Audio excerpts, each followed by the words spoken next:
Hello folks and welcome back to Tekkit. I do apologize for that delay, but it was good for me to split this up into two parts anyway. I think I've got a working design here that'll give me plenty of room to add the last piece to this build. As you can see, I went a little OCD on the cover plates while I was waiting for the server to be stable. I've re-added the battery charger unit. I have wired up the motors, and I have tested everything. As you can see, I have the signal for the arm movement down here now. I am almost 100% sure that this sucker here will grab that. If not, I have an idea of how to fix that. But anyway, the way things are sitting right now, I'm pretty sure everything is working as I can demonstrate. Let's see. First, we will show off the digger. As you can see, I got the receiver hooked up to the digger right there. And that will cause all these guys to dig once it's up against the wall. The arm is moving properly. As you can see, this will swap them back and forth. And the battery swap system, I have left a little bit of charge out of the battery box, and there is an empty one in here. The way this is working right now, the battery box is plugged up to the retriever, so the retriever is getting the power it needs. And if we come underneath here, you can see these two redstone tubes drop down to here and connect to the bottom of the battery box. And these frames around are holding all the pieces in. As far as I can understand, everything is grabbed. I haven't tested moving forward because I want to build that spot next, but I want to demonstrate all of this, and in fact, let us cycle a couple of batteries in. As you can see, the retriever's pulling a battery out, dumping it into the chest. The chest should get an empty battery in a second because I just pulsed it again. Or maybe I pulsed it too quickly. And there is one coming in. See, and the empty one gets sucked out, and that's by the infrastructure up top, which is dropping newly charged batteries back in here as soon as they fill up. And our battery box should be pretty full. Not yet. Oh yeah. So all we have to do now is pulse on this channel anytime that the thing needs more juice. As you can see, that is now completely full and it's holding onto a battery. And if I've configured this right, there, it won't pull out that battery until it is completely drained. So we're good. And I think because it's nighttime, I'm not getting any more. So keep in mind, you may want to have a larger stock of battery than this. This is really just for demonstration purposes. Anyway, now that I've shown that all the parts that I've worked on up to now are functional. Hey, Enderman. You want to come work on my digging machine? Hey, buddy? Hey, free pearl. Nice. Anyway, I'm going to work on the forward movement part of this, which is going to require the last two frame motors. When I get something working, I will turn the camera back on and show you guys. And we're back. Okay, I have wired up the two motors.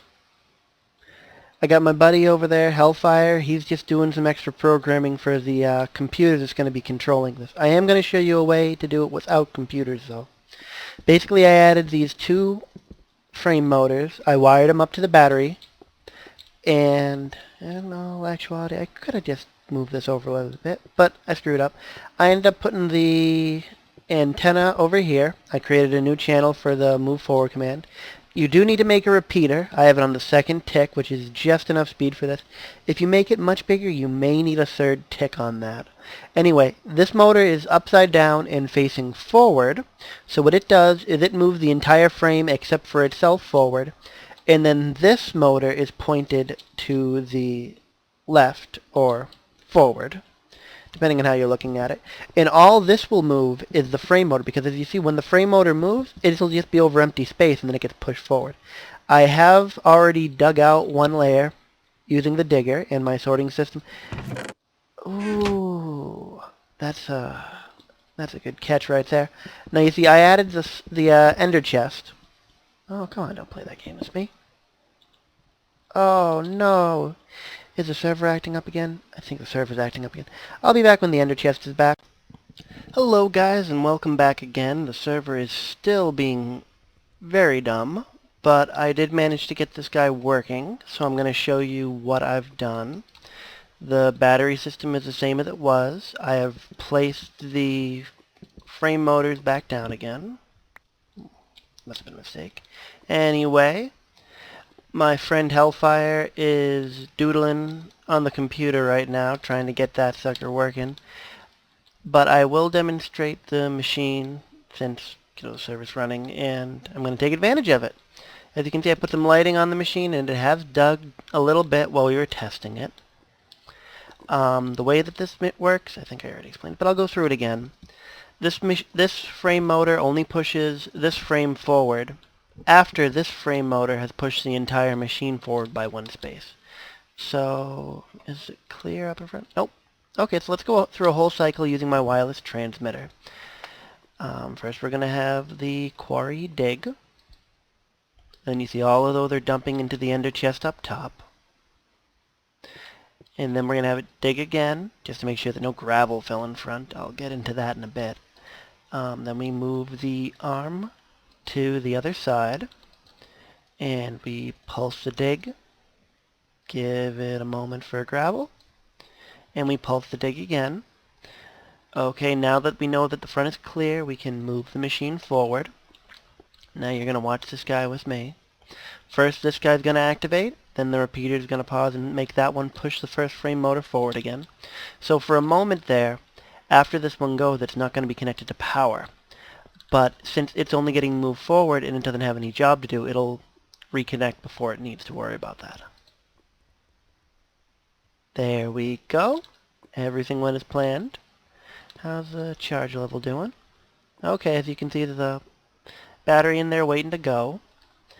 And so yeah, everything's working pretty well. Right now I'm just waiting for my buddy Hellfire over here to get it started. I decided to tweak the code. I am going to be posting the code for this computer. But basically here's the idea. We had all these different subsystems hooked up to wireless redstone signals, and now we're going to hook the computer up to those so that it can just sort of orchestrate everything for us. That's the dig command on the white wire. That is the move the arm command on the orange wire. This has a binary value of 1. This has 2. This has 4. And light blue has 8. So 4 is move forward, and 8 is to cycle the batteries, which I have this machine cycling its battery every 5 rounds, which is way sooner than it needs it, but I figure just in case something happens in between. Okay, so I'm going to cut until Hellfire is ready to get this thing going, and what I'm going to do is I'm going to mount the frames right onto, I'm going to mount the control panel right onto the frame device so that the computer will be running this guy down the line with it.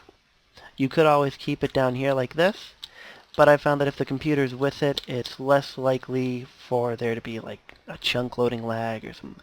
Anyway, I'm babbling. I'll see you guys in a moment.